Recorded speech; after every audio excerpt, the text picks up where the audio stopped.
안녕하세요. 산업인공지능 발표를 하게 된 장우준입니다. 그래서 제가 발표할 논문은 Optimizing Urban Critical Green Space Development Using Machine Learning이라는 논문이고요. 그래서 머신러닝을 사용을 해서 도시의 녹지 공간이죠. 녹지 공간을 어떻게 최적의 배치를 찾아낼 것인가. 그거를 연구를 했던 논문이라고 봐주시면 될 것 같습니다. 그래서 논문은 2025년에 발표가 됐고요. 그 저널은 Sustainable Cities and Society라는 저널에 발표를 했고 생각보다 좋은 저널이더라고요. 이 저널이. 목차는 발표 목차는 논문에서 있었던 목차랑 동일하게 발표를 할 겁니다. 그래서 Introduction, 그다음에 Study Area, Materials, Methodology, Result and Discussion 해서 5개의 장으로 구성을 했습니다. 첫 번째는 이제 인트로덕션인데요. 여기서 이제 처음에 소개를 한 게 이제 Urbanization Effects, 도시화죠. 그 도시화에 대해서 간단하게 소개를 합니다. 그래서 처음에 논문 시작은 이제 급격한 도시화가 우리 이제 현재 세대에 일어났다고 언급을 합니다. 그래서 세계은행 이제 보고서에 따르면 인용 자료에 따르면은 이제 현재 세계 인구의 50% 이상이 도시에 거주 중이라고 하고요. 2050년, 그러니까 지금부터 25년 뒤죠. 25년 뒤에는 이 수치가 2배 이상으로 증가할 것이 예상이 되고, 이제 뭐 결국에는 2050년에는 이제 10명 중에 7명이 도시에 살게 될 거라고 예상을 하고 있습니다. 근데 이제 사람들이 이렇게 도시로 많이 몰리게 되면은 문제가 필연적으로 발생을 할 수밖에 없는데, 이 논문에서 짚어본 문제는 크게 3가지예요. 첫 번째가 교통 문제고, 두 번째가 이제 토지 피복 변화에 따른 이제 환경 문제, 그다음 세 번째가 도시 열섬 효과에 따른 또 환경 문제, 이렇게 3가지를 짚게 됩니다. 그래서 교통 문제는 직관적으로 이해를 하실 수가 있겠죠. 사람 많아지면 차도 많이 다니고, 차 많아지면 이제 교통 혼잡이 발생을 하고 또 교통 정체 발생하고 교통 정체 발생하면 또 대기 오염도 심화가 되겠죠. 두 번째 이제 토지 피복 변화인데, 이게 도시가 확장이 될수록, 그리고 도시가 확장이 될수록 이제 도시를 둘러싼 자연 녹지 공간이 인공 구조로 대체가 되겠죠. 뭐 콘크리트라든지 아니면 아스팔트라든지 도로가 깔리게 되고 건물이 올라가게 되니까 자연 구조물들이 인공 구조물이 대체가 되게 됩니다. 그렇게 되면은 이제 도시 열섬 현상이 가속하게 되고, 마찬가지로 세 번째도 이제 도시 열섬 효과로 이제 딱 짚어서 말하는데, 이게 도시 열섬 효과가 발생을 하게 되면 도심 지역, 그러니까 도시 중심부가 도시 외곽 지역보다 기온이 높아지게 됩니다. 그래서 기온이 높아지게 되면은 뭐 열사병이라든지 건강 문제에 직격으로 연결이 이제 돼서 이제 발생을 할 수가 있고요. 그래서 결국에는 급격한 도시화에 따른 문제를 하나로 좀 보게 되면 결국에 이제 열섬 현상이거든요. 도시 열섬 현상이 굉장히 가속화된다라고 설명을 하게 되는데, 결국 이 열섬 현상을 좀 해결을 하고 또 대응하기 위해서 가장 쉽게 생각할 수 있는 것들은 인공 구조물을 늘리지 말고 자연 공간을 늘리는 거. 결국에는 녹지 공간을 더 늘리는 것이 이제 해결책이 됩니다. 그래서 이 논문에서도 이제 녹지 공간을 늘리자고 해결책으로 제시를 하고 있고요. 그럼 이제 여기서 이제 그럼 이제 녹지 공간을 늘리는데 그 녹지 공간의 정의에 대해서 또 살펴봐야겠죠. 그래서 얼반 그린 스페이스에 대해서 또 정의를 하고 논문 진행을 되게 됩니다. 그래서 녹지 공간은 여기서 정의한 거는 이제 도시 내에 식생이 존재하며 이제 시민이 접근 가능한 공간을 녹지 공간을 로 정의를 했어요. 그 녹지 공간 안에는 뭐 인공적인 공원도 포함이 될 수가 있고요. 아니면 뭐 정원이나 혹은 이제 뭐 산같이 이제 자연환경 등도 이제 포함이 될 수가 있겠죠. 그래서 인공적인 뭐 녹지 공간에 포함되는 거고, 자연환경도 녹지 공간에 포함된다고 정의를 하고 있습니다. 녹지 공간이 줄 수 있는 가치는 환경적 가치, 그다음에 경제적 가치, 그다음에 사회적 가치, 이 3가지로 정의를 할 수가 있을 텐데요. 환경적 가치는 아까도 말씀드렸지만 도시화가 급격히 진행되면서 발생하는 열섬 효과, 그리고 그로 인한 환경 문제에 대응에 가장 효과적으로 작용할 수가 있습니다. 녹지 공간을 늘리는 것은. 그래서 그렇게 환경적 가치를 좀 제공해 줄 수가 있고, 환경뿐만 아니라 경제적이나 사회적 가치도 제공을 해줄 수가 있죠. 그래서 뭐 예를 들어서 뭐 잘 조성된 공원이 있다고 하면은 이게 관광 수익도 올릴 수가 있고, 관광 수익뿐만 아니라 뭐 지역 경제에 큰 영향을 줄 수가 있거든요. 뭐 서울로만 따져보면은 이제 성수의 서울숲 있죠. 서울숲, 굉장히 사람들 많이 찾게 되고, 서울숲 근처에 있는 자영업자들이 또 수익을 올릴 수가 있으니까 뭐 근처 지역 경제에 큰 영향을 줄 수가 있고, 해외의 사례를 보면은 이제 뉴욕 센트럴파크, 사실 뉴욕에 이제 가게 되면 센트럴파크 꼭 보잖아요. 그래서 그런 센트럴파크도 있고, 잘 조성된 공원이 도시에 존재하면은 이게 단순히 환경뿐만 아니라 경제적으로도 많은 가치, 부가가치를 만들어낼 수가 있습니다. 세 번째는 이제 사회적 가치고요. 이거는 뭐 직관적으로 이해를 하실 수가 있을 텐데, 공원이 있으면은 일단 기본적으로 시민들의 정신 건강이나 뭐 신체 활동에 긍정적인 영향을 미칠 수가 있죠. 또 공원에서 진행할 수 있는 공동체 활동을 통해서 지역의 그런 공동체를 활성화시킬 수도 있고, 아니면 뭐 다른 연구로는 뭐 녹지 접근성이 높을수록 범죄율과 스트레스가 감소한다는 또 연구 결과도 있습니다. 그래서 이런 레퍼런스들을 인용을 하면서 본 논문에서는 녹지 공간이 그게 이제 환경적 가치, 경제적 가치, 사회적 가치, 세 가지 가치를 준다고 말을 하고 있습니다. 그럼 이 녹지 공간을 어떻게 이제 개발할 것인가, 그거에 대한 이제 정의도 진행을 하는데요. 그래서 녹지 공간은 앞서 말씀드렸지만 세 가지 가치를 지내죠. 환경적, 경제적, 사회적. 근데 이제 문제는 녹지 공간을 어, 이렇게 많은 가치를 가진 녹지 공간을 그냥 무한정으로 늘 수가 없다는 거죠. 도시 공간은 이제 한정적으로 존재를 하고, 거기서는 뭐 시민들을 위한 거주 공간이 들어갈 수도 있고, 아니면 뭐 도로 인프라 등이 들어갈 수가 있기 때문에 모든 공간에 녹지를 최우선적으로 배치를 할 수가 없습니다. 결국에는 이제 한정된 도심 공간에 기인해서 이 녹지 공간을 어디에 배치할 것인가, 그 우선순위를 어떻게 지정할 것인가에 대한 문제에 봉착을 하게 되고요. 이 문제를 해결하기 위해서 뭐 경제적 효과를 가장 우선으로 이제 뭐 고려할 것인가도 생각해 볼 수도 있고, 아니면 뭐 환경 오염에 조금 더 취약한 뭐 좀 빈곤 지역에 우선적으로 배치할 것인가, 뭐 여러 가지 생각해 볼 점이 있죠. 그래서 결국에는 최근 도시가 확장이 되고 도시화가 진행이 되면서 녹지 공간을 둘러싼 가장 큰 결국에는 논쟁은 녹지 공간을 어떻게 형평성 있게 도심에 배분할 것인가, 사실 그게 이제 제일 중요한 논지로 좀 이제 떠오르고 있다고 보시면 될 것 같아요. 그래서 녹지 공간은 결국에 이제 단순한 도시 인프라를 넘어서 이제 사회 및 환경 정의를 실현하는 좀 핵심 수단으로서 역할을 한다라고 보시면 될 것 같습니다. 그럼 이제 녹지 공간을 배치할 때 실제로는 어떻게 의사결정을 진행하는지에 대해서 말씀드리겠습니다. 현재까지의 트렌드를 먼저 논문에서 정의를 하는데요. 첫 번째는 이제 시뮬레이션 기반입니다. 그래서 이거는 이제 컴퓨터 시뮬레이션, 이제 프로그램을 사용을 해서 이제 국소적인 지역에 기후변화 시뮬레이션을 진행을 해요. 그래서 녹지를 배치를 했을 때 이 해당 지역의 기후가 어떻게 진행되는지, 뭐 실제 대기 온도나 뭐 바람, 폭설 등을 통해서 시뮬레이션을 진행을 해서 매우 정밀하게 계산을 하게 됩니다. 근데 이게 컴퓨팅 비용이 굉장히 비싸다는 단점이 있고, 또 이제 아까도 말씀드렸지만 녹지 공간은 단순히 환경적 가치뿐만 아니라 경제적이나 사회적 가치도 포함한다고 말씀드렸잖아요. 이제 그런 요소들을 좀 반영하기 어려운 문제가 있고요. 두 번째 이제 의사결정 기반인데, 이게 이제 전문가들 이제 의견을 바탕으로 우선순위를 배치를 하는 거죠. 그래서 앞선 이제 말씀드렸던 시뮬레이션 기반이랑 가장 큰 차이점은 사회나 환경, 경제적 요인들은 모두 다룰 수 있는 장점이 있다는 점.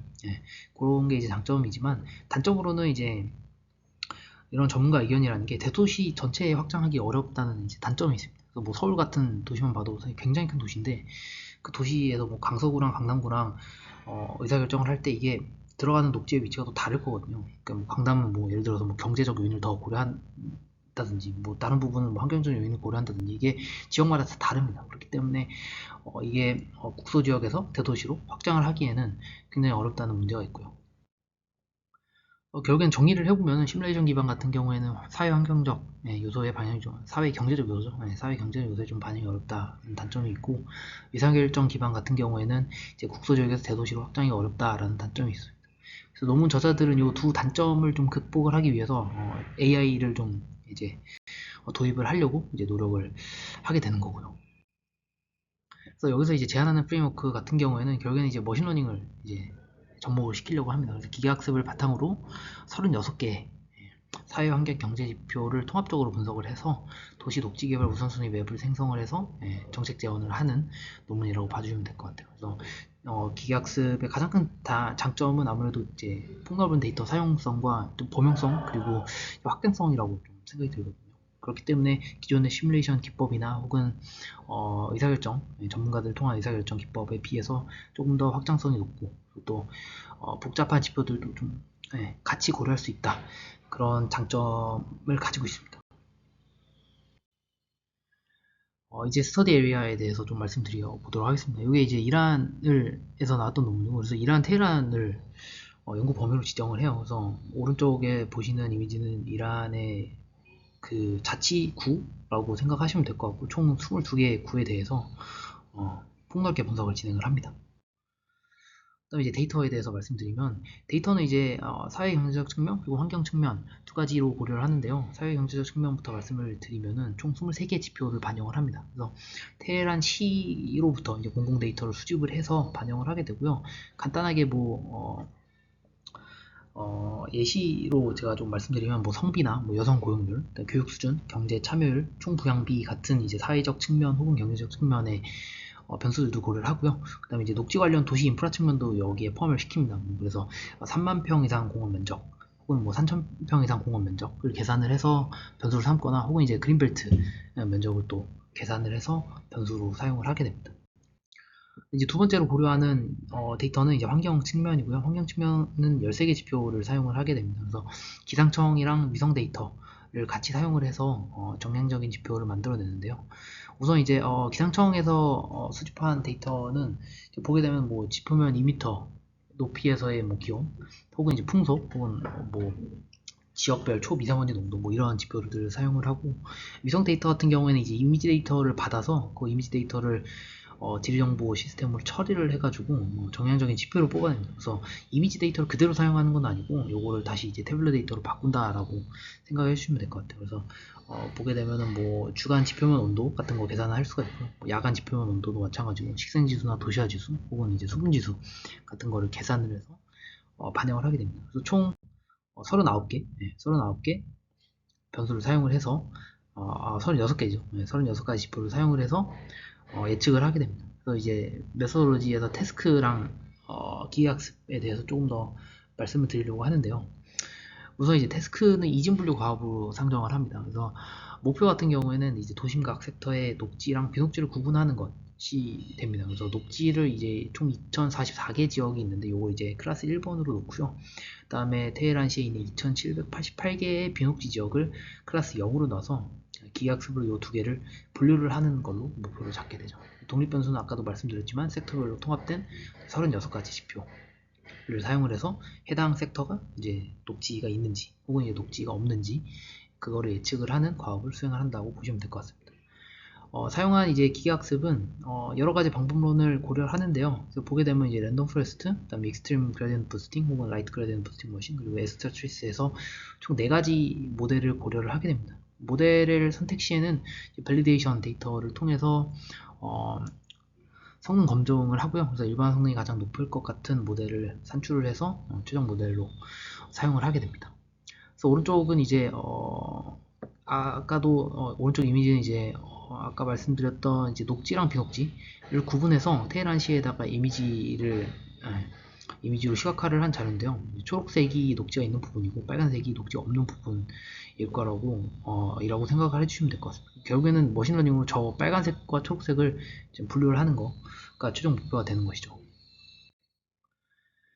그래서 밸리데이션 리소스에 대해서 결과에 대해서 먼저 또 말씀드리면은, 최적 모델 평가는 이제 어큐레시, F1 스코어, 프리시전 리콜 4가지 지표로 진행을 하게 됩니다. 네, 결과를 보게 되면은 랜덤 포레스트가 가장 우수한 모델로 선정이 됐고요. 그래서 어큐레시나 다른 지표들 보게 되면은 전부 다 94%로 예측을 하게 됩니다. 그래서 랜덤 포레스트에 대해서 좀 간단하게 말씀드리면, 랜덤 포레스트는 이제 앙상블 기반 알고리즘이고요. 여러 개의 의사결정 트리, 수업 때 나왔죠. 디시전 트리를 학습을 해서 학습 결과를 바탕으로 최종 판단하는 알고리즘이 이제 랜덤 포레스트가 됩니다. 그래서 개별 의사결정 트리는 이제 학습을 할 때 랜덤성을 부여를 받아서 조금씩 다르게 학습이 되고요. 그 다음에 이렇게 했을 때 합쳐서 이제 분류를 하게 되면은 하나의 디시전 트리로 분류하는 것보다 더 높은 정확도를 가진다고 알려져 있습니다. 그래서 간단하게 좀 네, 요건 이제 이미지로 제가 그냥 하나 만들어 본 건데요. 보시면 트리를 학습을 하는데 다 다른 트리 앵겔을 학습을 해서 결과들을 어그리게이트 한 다음에 마지막 최종적으로 분류를 하는 게 이제 랜덤 포레스트가 되겠죠.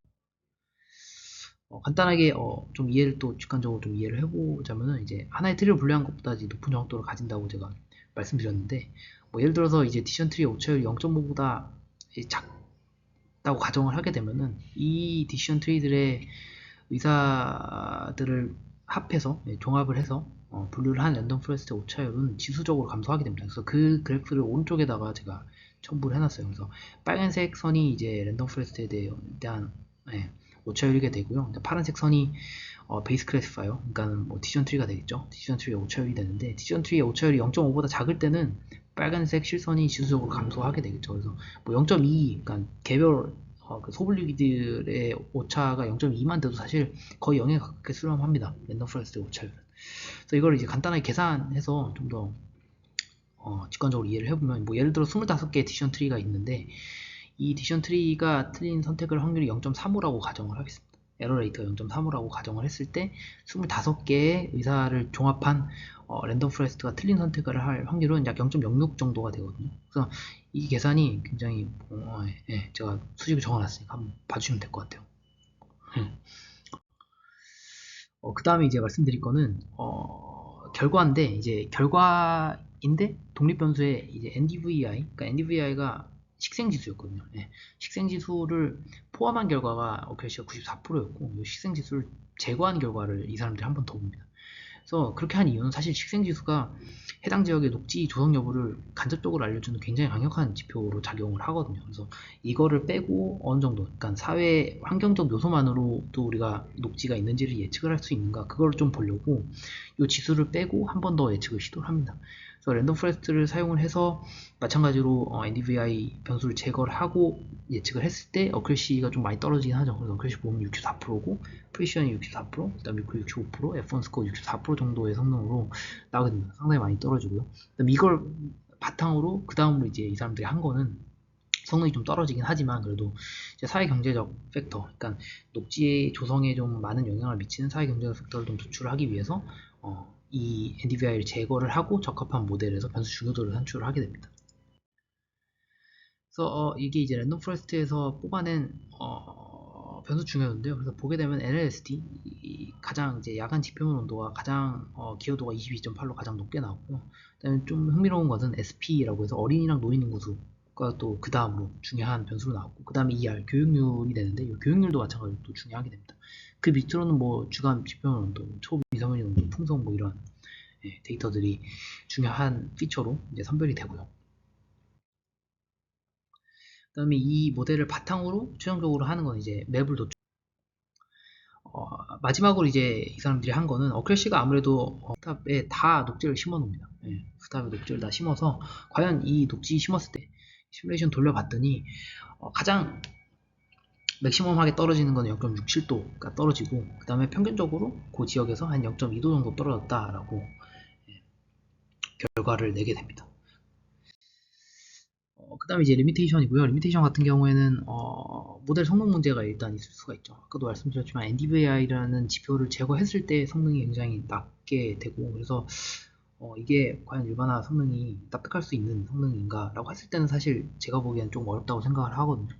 그러니까 이 데이터 자체가 그 크게 임밸런스가 있는 데이터가 아니기 때문에 랜덤 게싱이 있을 때 0.5가 일반적인 성능 평가거든요. 그러니까 랜덤 게싱보다 한 10% 정도밖에 높지 않은 수치이기 때문에 굉장히 매우 낮은 수치라고 생각이 들고요. 두 번째로는 시뮬레이션, 아까 말씀드렸지만 이제 국소 지역에 대해서 시뮬레이션에서 추가 검증을 진행을 했는데 우선순위가 낮은 지역에 대해서 실험을 같이 제시하진 않았습니다. 이게 생각해보면은 도시 루프탑에다가 다 녹지 깔면은 사실 온도가 낮아질 수밖에 없거든요. 근데 그거를 어느 정도 우선순위가 낮은 곳에 녹지를 배치한 거랑 같이 좀 비교를 해서 더 많이 떨어졌다, 우선순위가 높은 곳에 우리가 녹지를 배치했는데 온도가 더 많이 떨어졌다라고 제시를 했으면은 조금 더 결과를 좀 신뢰성 있게 제시를 할 수 있지 않았을까라는 생각이 들게 되네요. 그 다음에 이제 퓨처웍스로 이제 두 가지 정도 생각해 볼 수가 있는데요. 추후에는 뭐 이미지 데이터 같은 경우에는 이 논문에서 이제 정량지표로 변환을 해서 사용을 했는데, 뭐 이미지 데이터를 그대로 사용해서 멀티모달 접근법을 사용을 하게 되면 조금 더 정확도가 높지 않을까 생각을 하고요. 그다음에 뭐 여기서 문제되는 거는 설명 가능성이 조금 약하다라는 점이 있고, 그래서 랜덤 포레스트를 단순히 이제 뭐 변수 중요도만 제시를 하지 않고 요즘에는 이제 XAI라고 해서 Explainable AI, 그러니까 설명 가능한 상호작용한 인물들이 많이 나오고 있습니다. 그래서 그런 것들을 좀 도입을 해서 좀 더 설명 가능성을 강화시키면은 정책 제언, 그러니까 도시 계획을 위한 정책 제언을 조금 더 예, 신뢰성 있게 사용될 수 있지 않을까라는 생각이 들었습니다. 예, 발표 여기까지 하겠습니다. 감사합니다.